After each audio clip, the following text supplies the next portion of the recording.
As accounting का paper है हमारा एमसीक्यूज का, और एमसीक्यूज का पेपर है हमारा मई जून 2021 1-2 का। मई जून 21 1-2 का पेपर है जो हम सॉल्व करने जा रहे हैं। देखते हैं इसको हम। कहता है जी, which of these items require entries to be made in the journal. इनमें से कौन से आइटम्स हैं जिनके लिए हमें जरूरत पड़ती है एंट्रीज करने की जनरल में। Purchase of non current asset on credit, तो purchase of non current asset on credit की एंट्री बेटा जनरल में ही जाती है। One is the answer. Sale of inventory to a customer on credit, ये जाएगा सेल जनरल में। Owner takes drawing for their business in cash, ये जाएगा कैश बुक में। और writing off an irrecoverable debt, ये बैड डेट्स की entry है, bad debts to trade receivable, ये भी जाएगी जनरल। तो 1 और 4 इसका आंसर है। बी इसका आंसर है हमारा कि purchase of non current asset on credit वो जाएगा आपका जनरल में, और writing off an irrecoverable debt वो जाएगा जनरल में। Which statement relating to depreciation is not correct. A business can never change its accounting policy on depreciation, यही answer है हमारा ए, क्योंकि बिजनेस जो है वो अपनी अकाउंटिंग पॉलिसी चेंज कर सकता है।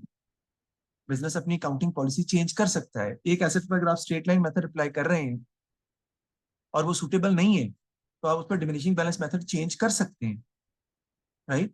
तो business can never change its accounting policy on depreciation. This statement about depreciation is not correct. ठीक है, depreciation is the allocation of the cost of a non current asset over it useful life, ये सही है। Free hold land is usually not depreciated, तो आपको पता है land पर डेप्रिसिएशन नहीं होती, ये भी सही है। Non current assets of similar class are depreciated using the same method of depreciation, that is also true. तो ए आंसर है कि business can never change its accounting policy on depreciation. Ahmed owned a vehicle which originally cost 20,000. During the year ended 31st May, he paid for repairs 3,700 and provided depreciation of 4,000. On 31st May, the vehicle had a net book value of 12,000, and Ahmed sold the vehicle on that date, and the loss on disposal amounting to 2,500. तो सबसे पहले तो बात ये है कि जो repair का खर्चा वो कर रहे हैं, उसने हमें पूछा है what were the cash inflow and outflow relating to the vehicle. तो कैश इनफ्लो आउटफ्लो हमसे पूछ रहे हैं, यानी कितना कैश हमारा आउटफ्लो होगा। तो रिपेयर एक्सपेंस जब होगा तो कैश आउटफ्लो होगा कितना, 3,700 का। दूसरा, जो आपको सेल प्रोसीड मिल रही है, डेप्रिसिएशन होने से कैश आउटफ्लो नहीं होता, डेप्रिसिएशन नॉन कैश एक्सपेंस है। साल की डेप्रिसिएशन हमारी कितनी है, 4,000। आपका एसेट की नेट बुक वैल्यू कितनी बेटा, 12,000। 2,500 का आपको लॉस हुआ है, इसका मतलब है कि आपका एसेट आपने कितने का सेल किया होगा, 9,500। बेटा 9,500 का एसेट की हमारी सेल प्रोसीड है। 9,500 हमें पैसे मिले हैं एसेट को सेल करके, ठीक है। तो 9,500 इज द कैश इनफ्लो, ठीक है जी। कैश इनफ्लो हमारा 9,500 है, और कैश आउटफ्लो हमारा 3,700 है जी। 9,500 का आपने बेचा है, सॉरी 12,000 का बुक वैल्यू कैसे आपने बेचा है 9,500 का, तभी तो आपको 2,500 का लॉस हो रहा है। ये आंसर है।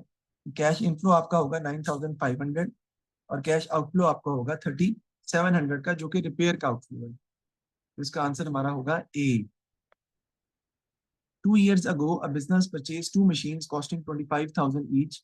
During the third year, one of them with a net book value of 16,000 was sold. A new machine costing 30,000 was purchased. Depreciation is charged at 20% per annum using reducing balance method on all the assets owned at the end of the accounting period. What was the depreciation charge for the third year? कहता है कि तीसरे साल depreciation जो है वो हमारी जो है वो कितनी होगी। तो पहली तो बात ये है कि 30,000 की 30,000 पर आपने डेप्रिसिएशन ली है, जो नया एसेट खरीदा आपने बेटा उस पर होगी।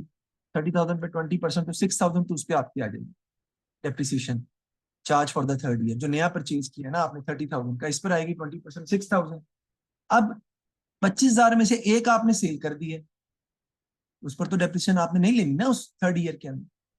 लेकिन जो आपके पास एक ऑलरेडी पड़ा हुआ है 25,000 का, उस पर तो डेप्रिसिएशन होनी है ना। तो उस पर सबसे पहले 25,000 पर 20% डेप्रिसिएशन होगी एक साल में, तो वो कितने का रह जाएगा, 20,000 का।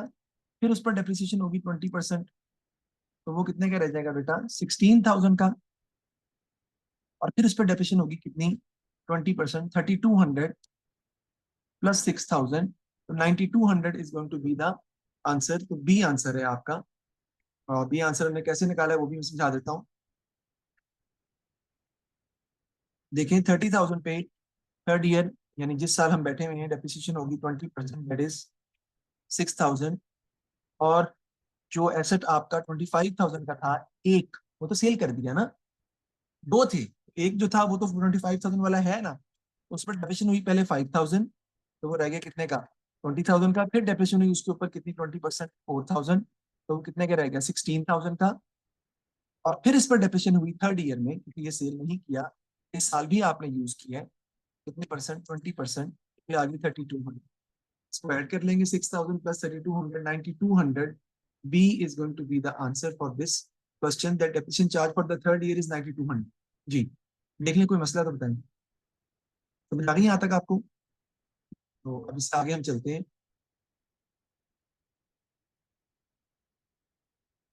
जी, आगे देखते हैं जी। This statement about an unpresented cheque are correct.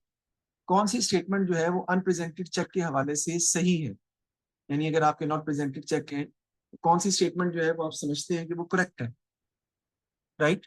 It arises as the result of an error of commission. नहीं, ऐसा नहीं है। It arises from a timing difference, yes. It is used when preparing a bank reconciliation statement, yes. 2 और 3 इसका answer है, C is going to be the answer. Timing difference बेटा ये होता है कि मैंने चेक इशू किया, लेकिन मेरा बंदा जब चेक में प्रेजेंट होने के लिए चेक किया तो वो अगले महीने की लास्ट डेट थी, तो वो अगले महीने में फिर प्रेजेंट होगा ना, तो इस महीने की बीआरएस में तो नहीं आएगा ना, नॉट प्रेजेंटेड चेक बन जाएगा। तो it arises from a timing difference, that is true. और ये बीआरएस में यूज होता है जब प्रिपेयर करते हैं, तो वो भी ठीक है। तो 2 और 3 आंसर है। एरर ऑफ कमीशन का इससे कोई ताल्लुक नहीं है, यानी एरर ऑफ कमीशन की वजह से ये क्रिएट नहीं होता।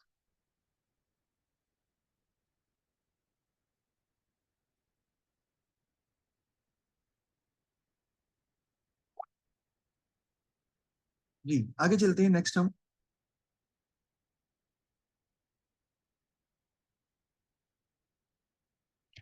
6, the balance on the purchase ledger control account did not agree with the total of balances from the purchase ledger accounts.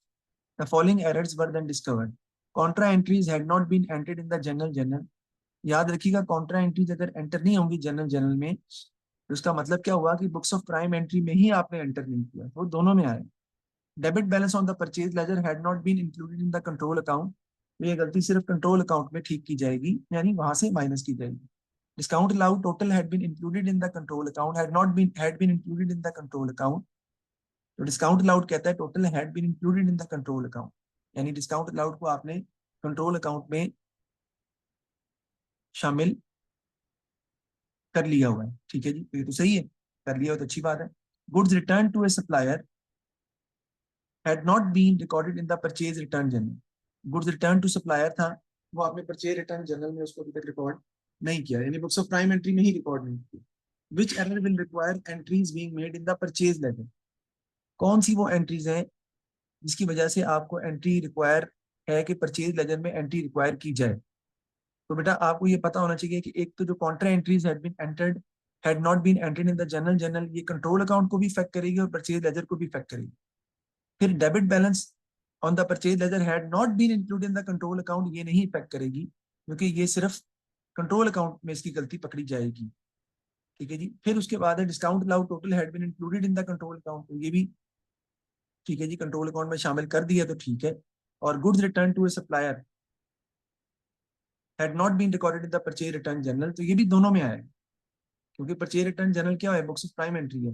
Books of prime entry में अगर कोई चीज रिकॉर्ड नहीं होगी तो दोनों में आएगी, कंट्रोल अकाउंट में भी और परचेज लेजर में। कहता है which error will require entries being made in the purchase ledger. एक तो 1 है और 4 भी है, ठीक है जी। तो 1 और 4 जो है, ये हमारा आंसर जो है वो बनेगा, यानी डी हमारा आंसर है, 1 और 4 ओनली, ठीक है जी। जी, आपको नजर आ रहा है सेकंड जो गलती है ना वो सिर्फ कंट्रोल अकाउंट में है, और थर्ड गलती है ही नहीं। उसने कहा डिस्काउंट अलाउड जो है वो आपने इंक्लूड किया कंट्रोल अकाउंट। अगर वैसे यहाँ पर अगर कोई आंसर होता ना 1, 3 और 4, तो मैं उसको एक्सेप्ट कर सकता था। 1, 3 और 4 है नहीं, तो 1 और 4 ही बनेगा, क्योंकि discount allowed had been entered in the control account. हम यही सपोज करते हैं ना कि कंट्रोल अकाउंट में एंटर हो गया तो परचेज लेजर में एंटर नहीं हुआ, इसका मतलब एज्यूम करते हैं ना हम इस तरह से, क्योंकि ऊपर लिखा है ना following errors were not discovered, तो ये एरर है तो इसका मतलब वहां नहीं लिखा, लेकिन फिलहाल हमारे आंसर में नहीं है, तो इसका आंसर हमारा डी ही बनेगा, 1 और 4 वाला जो है, क्योंकि 2 जो है वो नहीं हो सकता। ठीक है जी। The correction of which error require an entry in the suspense account. A check for 1000 paid to Kong has been debited to Kang's account. ये आपका एरर ऑफ कमीशन है। Purchase of stamps had been debited to the purchaser account. ये भी आपका error of commission कह लें या error of principle कह लें। Commission income has been debited to the loan interest account, और insurance account has been undercast by 200 and the wages account overcast by 200। ये आपका कंपनसेटिंग एरर है। तो सी एंट्री है, इसका आंसर सी है, क्योंकि सी में सस्पेंस जो है वो आते हैं। इसको मैं सॉल्व करके दिखा दूं। देखिए, सी एंट्री में कमीशन इनकम को आपने क्रेडिट करना था, लेकिन आपने गलती से क्या किया, आपने डेबिट कर दिया लोन इंटरेस्ट। क्या करेंगे, लोन इंटरेस्ट को गलत डेबिट किया, उसे क्रेडिट करेंगे। कमीशन इनकम को क्रेडिट नहीं किया, उसे क्रेडिट करेंगे। ऊपर क्या आ जाएगा आपका बेटा, जी बिल्कुल सस्पेंस आ जाएगा। इस एंट्री में सस्पेंस आ रहा है, suspense to loan interest to commission income. ठीक है जी। आगे चलते हैं 8। A business had a draft profit for the year of 2 lakh. The following items were then discovered. Depreciation charge has been overstated by 2000. Value of closing inventory was overstated by 15,000. A year-end accrual for wages was needed 8,000, और year-end adjustment for prepaid insurance 2,500 was required. बड़ा बड़ा आसान सी बात है कि आपने depreciation ज्यादा charge कर ली है। इसका मतलब है कि आपने डेप्रिसिएशन की रिवर्स एंट्री आपको पास करनी पड़ेगी, और वो क्या होगी, प्रोविजन फॉर डेप्रिसिएशन की इनकम स्टेटमेंट। अगर मैं इसकी एंट्रीज पास कर लूँ ना, क्योंकि उसने करेक्टेड प्रॉफिट पूछा है ना, अगर मैं इसकी एंट्रीज पास कर लूंगा तो ऑटोमेटिकली मेरा आंसर मुझे ऑटोमेटिकली जो है वो मिल जाएगा। कैसे, पहली एंट्री इसकी क्या होगी, करेक्टिंग एंट्री की बात कर रहा हूँ, provision for depreciation to income statement. क्योंकि डेप्रिसिएशन ज्यादा रिकॉर्ड कर दिया है, तो डेप्रिसिएशन की कैंसिलेशन की एंट्री मैंने पास की 20,000 से। फिर क्लोजिंग इन्वेंट्री को भी आपने ओवरस्टेट कर दिया, यानी ज्यादा लिख दिया, तो इसकी एंट्री क्या होगी, cost of sales to closing inventory. Closing inventory को कम कर देंगे, कॉस्ट ऑफ सेल को डेबिट कर देंगे। कहते हैं क्रूड वेजेस थी, वो आपने रिकॉर्ड नहीं की, तो उसको क्या करेंगे जी, वेजेस डेबिट हो जाएगा और एक्रूड वेजेस क्रेडिट हो जाएंगे। तीसरा, प्रीपेड इंश्योरेंस थी, नहीं रिकॉर्ड किया आपने, तो प्रीपेड इंश्योरेंस डेबिट हो जाएगी और इंश्योरेंस एक्सपेंस क्रेडिट हो जाएगा। ये मैंने जो मिशन थी एंट्री सारी रिकॉर्ड कर, और इसका प्रॉफिट पर इफेक्ट हम बड़े आसानी से देख सकते हैं। मैं लिखूंगा प्रॉफिट कितना है मेरा बेटा, 2 लाख। उसमें इनकम से अपन देखें, पहली क्रेडिट हो रहा है तो प्रॉफिट बढ़ जाएगा, प्लस 20,000। फिर कॉस्ट ऑफ प्रॉफिट आपका कम हो जाएगा, कॉस्ट ऑफ सेल से माइनस 15,000। फिर वेजेस डेबिट हो रही है 8,000 से, प्रॉफिट कम हो जाएगा, और 2,500 से एक्सपेंस कम हो रहा है वो आपका बढ़ जाएगा। आंसर आ जाएगा 1,99,500, 1,99,500।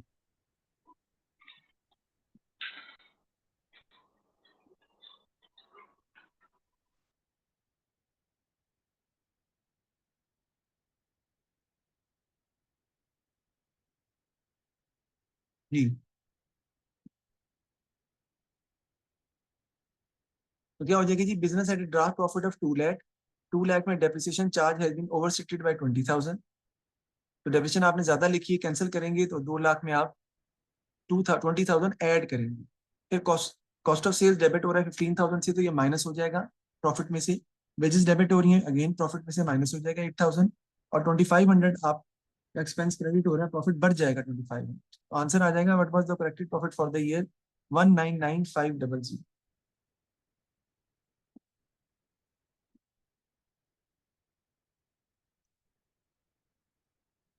आगे देखते हैं। A trader purchase fixture and fitting on credit from a supplier. These were faulty and were returned to the supplier. Which entry in the trader's books of account recorded the return? ठीक है जी, entry क्या होगी, supplier to fixture and fitting. बेटा ये purchase return नहीं बनती है, purchase return तब होती है जब आप गुड्स रिटर्न करती हैं। ये तो सवाल आपका ओ लेवल से भी आसान है, ओ लेवल से भी हल्का क्वेश्चन उसने जो है वो आपसे पूछा है कि आपने एक नॉन करंट एसेट परचेज किया है, और वो नॉन करंट एसेट आप मतलब वापस कर रहे हो, तो उसकी एंट्री हमने की है, तो उसकी entry supplier to fixture and fitting होती है। A sole trader provided the following information, but what the purchases for the year? But sales के ऊपर 25% आप निकाल लेंगे, क्योंकि सेल्स दी नहीं है ना आपकी। सेल्स के ऊपर जीपी आप निकाल लेंगे, सेल्स का 25%, 2 लाख का 25% आ जाएगा बेटा 50,000। वो माइनस कर देंगे तो कॉस्ट ऑफ सेल्स आ जाएगी आपकी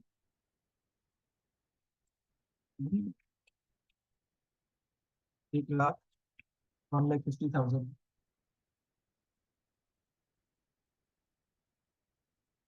अब सॉल्व कर लेंगे जी हम। कॉस्ट ऑफ सेल्स कितनी है? 1,50,000 is equal to opening inventory plus purchases minus closing inventory. तो 1,50,000 में क्लोजिंग इन्वेंट्री बेटा ऐड हो जाएगी जब उस तरफ जाएगी, और ओपनिंग जो है वो माइनस हो जाएगी, तो आपकी परचेज आ जाएंगी 1,75,000।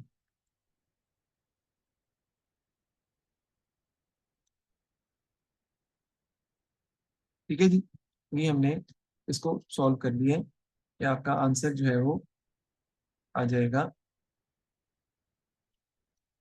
1 सेकेंड, 1 लाख, जी ठीक है, प्लस 75,000 माइनस 50,000, 1C आंसर है।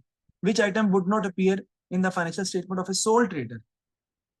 कौन सा ऐसा आइटम है जो सोल ट्रेडर की फाइनेंशियल स्टेटमेंट में रिकॉर्ड नहीं किया जाता, नहीं लिखा जाता? बहुत ही आसान है। कौन सा आइटम है जी? डिविडेंड पेड, क्योंकि dividends are paid only in case of company. तो डिविडेंड हम पे करते हैं कंपनी अकाउंट्स के अंदर, डिविडेंड पेड जो है डी जो है वो हमारा आंसर आ जाएगा। आगे जी, L&M are partners sharing profit and losses equally. This year M's share of the profit is 18,000.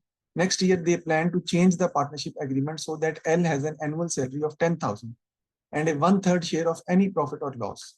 What does the total partnership profit for next year need to be for M to receive the same amount of profit as this year? थोड़ा सा technical सवाल है। देखें, वो कहता है कि L and M का प्रॉफिट लॉस शेयर इक्वल है और एम का शेयर कहता है 18,000। लेकिन कहता है नेक्स्ट ईयर वो अपने पार्टनरशिप एग्रीमेंट को चेंज कर रहे हैं और एनुअल सैलरी पे हो रही है 10,000 की, and a 1/3 share of any profit loss मिलेगा किसको? एल को। तो what does the total partnership profit for next year need to be for M to receive the same amount of profit? मतलब इसका क्या है कि एम का प्रॉफिट जो है उसको सेम मिले, यानी एम का जो प्रॉफिट है वो कितना होना चाहिए बेटा? 18,000। बट याद रखिएगा, अगर एम का प्रॉफिट 18,000 है तो उसका मतलब है कि एल का जो प्रॉफिट है 1/3 है। जब एल का प्रॉफिट 1/3 है तो दिस 18,000 जो कि एम का प्रॉफिट है is equal to 2/3 of total profit. Total profit का 2/3। टोटल प्रॉफिट हमारा बेटा कितना आ जाएगा? देखना, उसकी रेशियो आना बेटा आपस में, ठीक है ना? उसकी उसकी 1/3 है, तो फिर एम की कितनी होगी? 2/3। एल की बताई हुई ना उसने। तो टोटल प्रॉफिट जो है वो आपका आ जाएगा 18,000 into 3/2, that is equal to 27,000। ठीक है जी। अब 27,000 हमारा दोनों बंदों का प्रॉफिट मिलाकर आ गया, लेकिन उसमें से हमने सैलरी भी तो माइनस की है ना, तो सैलरी वापस हम क्या कर देंगे? ऐड कर देंगे। एप्रोप्रिएशन अकाउंट में सैलरी माइनस होती है ना। 27,000 आपका आ जाएगा प्रॉफिट फॉर द ईयर, क्योंकि टोटल पार्टनरशिप प्रॉफिट पूछ रहा है वो, एम का प्रॉफिट नहीं पूछ रहा। एम का प्रॉफिट 27,000 है, वो पता है हमें। सॉरी, एम का प्रॉफिट कह रहा हूँ, छोटी सी मुझसे गलती हुई है। एम का प्रॉफिट कितना आ गया? टोटल प्रॉफिट कितना आ गया? 27,000, जिसमें से 18,000, 1 सेकेंड, 18,000 इज इक्वल टू, मैंने सॉल्व सही किया, 1 मिनट। टोटल प्रॉफिट निकालने के लिए 2/3 ऑफ टोटल प्रॉफिट मल्टीप्लाई 3/2, जी 27,000 और 10,000 हम उसमें ऐड कर देंगे, जो कि सैलरी आपकी आ जाएगी, बल्कि इसमें से टोटल प्रॉफिट हमारा निकला है ना दोनों का मिला के 9,000। उसके